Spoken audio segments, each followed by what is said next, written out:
Okay, so you are in your recruitment full-on activity. You're interviewing, you're sourcing, you're checking applications, and so on and so forth. Some of the things that I highlighted here during your recruitment process, the feedback loop, recalibration, anticipating counter offers, negotiation, and how to close this, but more from the internal standpoint. So obviously the candidates are always there. That's a completely different discussion, right? How we negotiate with our candidates. There will be an overlap. Some of the important things to look into: feedback loop. We have, or I would hope that we have, reviews after we interview candidates. Potentially after every single interview round, we get feedback from the business side, and in this case, more importantly, from the candidate side. It's important to get their feedback throughout their process as we go along, because at the very beginning, we may have an understanding of what their expectations are. They may say they are looking for X amount of money, these kind of benefits, and these are their motivators at the very, very beginning. As they go through the process and they speak to multiple individuals in the company, these may change. So it is important to get their feedback, see how they feel about it. Maybe they get a glimpse of the culture and there is something they're not quite happy with. Maybe they get an understanding of actually the role in more depth, hopefully. And they realize, oh, it's actually much bigger than I expected. So these expectations they've given us at the beginning may change, right? So it's important to get hold of them as fast as we can so that we are able to inform back to the hiring team. So this is on the second piece, the regular check-ins. You have your feedback loops. You discuss with your candidates. Make sure you document everything. Let's say you will have 10 candidates you interview at the beginning of your hiring process for a role. Document their expectations in great detail as much as possible. This will help you also draw an understanding and have a bit of a snapshot of what people are looking for. It will also help you discuss this with your hiring managers. You might understand quite quickly that your compensation is completely out. We might be completely underpaying, or benefits may be not aligned with expectations. So documenting it and keeping tabs on these things is really important. Scheduling these meetings, which I hope you would do regardless, is really important to showcase what your findings are as you go through interviewing people. The same goes for counteroffers. Hiring managers, they've been candidates at some point in their life as well, right?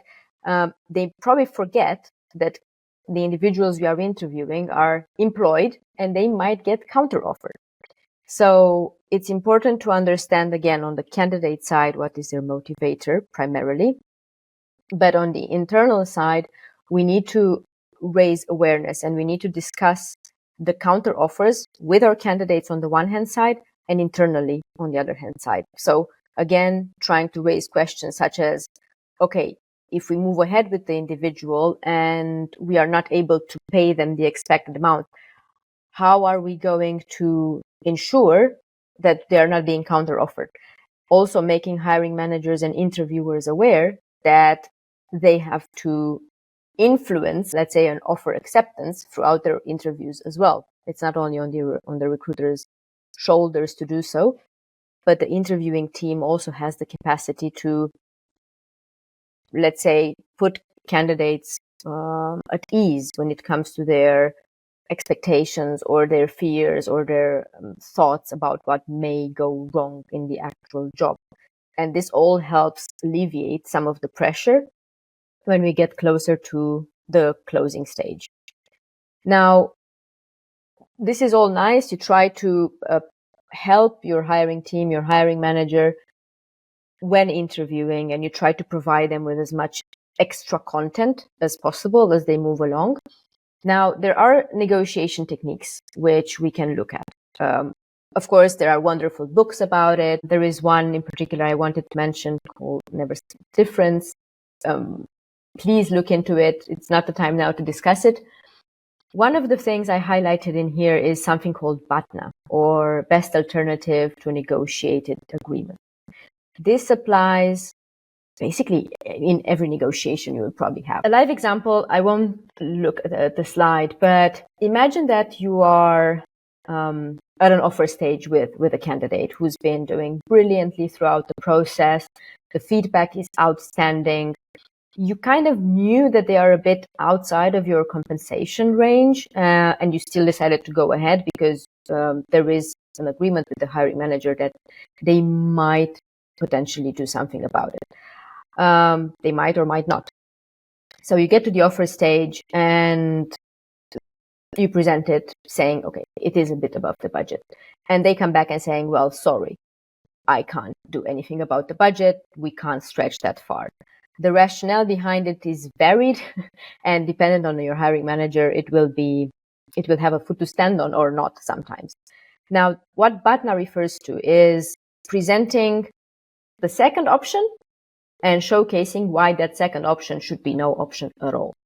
So highlighting that your first candidate reached the offer stage is the best option, is showcasing their skill set, showcasing their fit with the company, the feedback that they received, which was outstanding again, and saying, okay, we might miss on this one. We have a second candidate doing quite well as well. They have a similar skill set.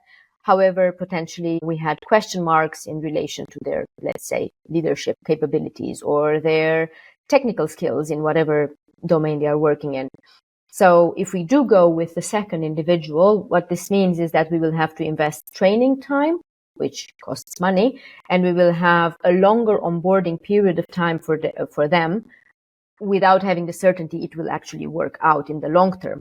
So if we counterbalance the benefits, the reason for using this BATNA negotiation technique is to showcase you would actually probably end up spending a bit more on the second option, not knowing if it will work out, rather than adding this money to the compensation for the first candidate, which is highly likely to work out in the company's favor. And you will have some templates to look into, but this is one of the negotiation techniques which is tried and tested. The rest of them are some additional things for you to keep in mind when going into negotiation with your business. It's a lot of writing. We'll try to keep it quite short. One of them is the cost of vacancy versus the cost of salary increase.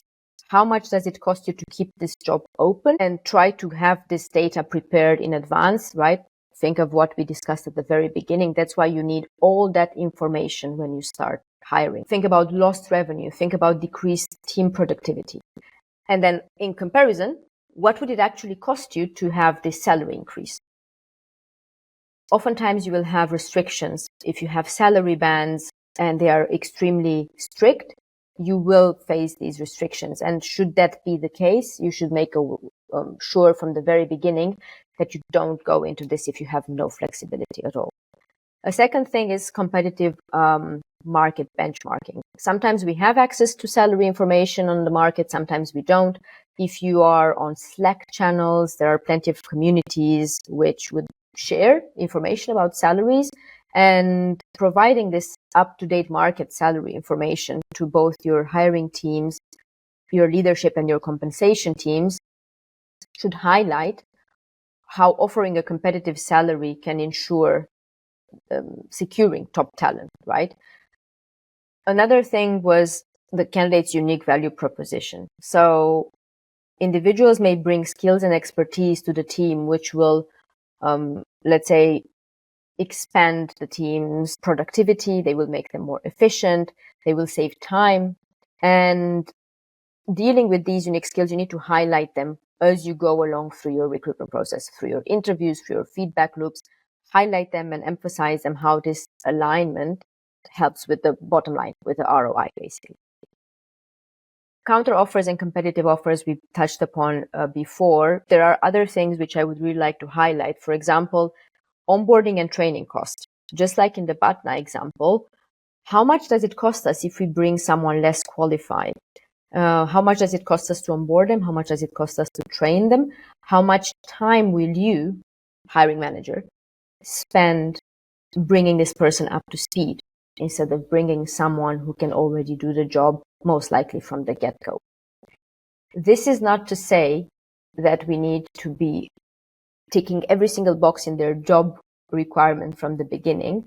But overall, when we have candidates with exceptional feedback, we should really make sure that we use this argument in our internal negotiation. Employee satisfaction for the long term. Again, really important, trying to lowball someone to come into your company with promises which may not come true for reasons which are out of your control sometimes, or your hiring manager's control, is not the right way to go. Discuss again with your hiring manager, with your stakeholders, with your leadership, the costs of and disruptions associated with employee turnover. So bringing someone in on a lower offer that might seem like a success for the company at the beginning, the individual may leave sooner than you think. And the cost associated with turnover is oftentimes higher than what you would have potentially expanded your offer to. Other things to keep in mind, the feedback of the interview panel. So if the interview panel, the interviewers have all been extremely positive about an individual, then it's quite a strong indicator that they would fit in with the organization, with the long-term strategy of the company, provided that you have various types of interviewers in the process. And this should not be neglected, right, when making an argument for an increase in compensation. And overall, bring in the discussion about the broader talent acquisition strategy, or OKRs, company OKRs, talent acquisition OKRs, whatever they may be. How does this person fit in if we bring them in with our overall business objectives? Highlight the importance of staying consistent with this strategy. It's not just about your department, hiring manager, it's about the overall strategy we have for growth. Now, having said that, it's really good to bring all these things up as you go along before you reach the actual offer stage, if you can, and just keep them in mind and reinforce them as you go along. Obviously, the compensation packages vary tremendously. You will have salary, sometimes you have equity or share options, all sorts of components which you may play around with. So think about discussing bonuses, or maybe some additional benefits which a company can provide, which may be out of the box, or maybe they are not originally as part of your compensation structure, in case there is not much movement possible on the salary piece.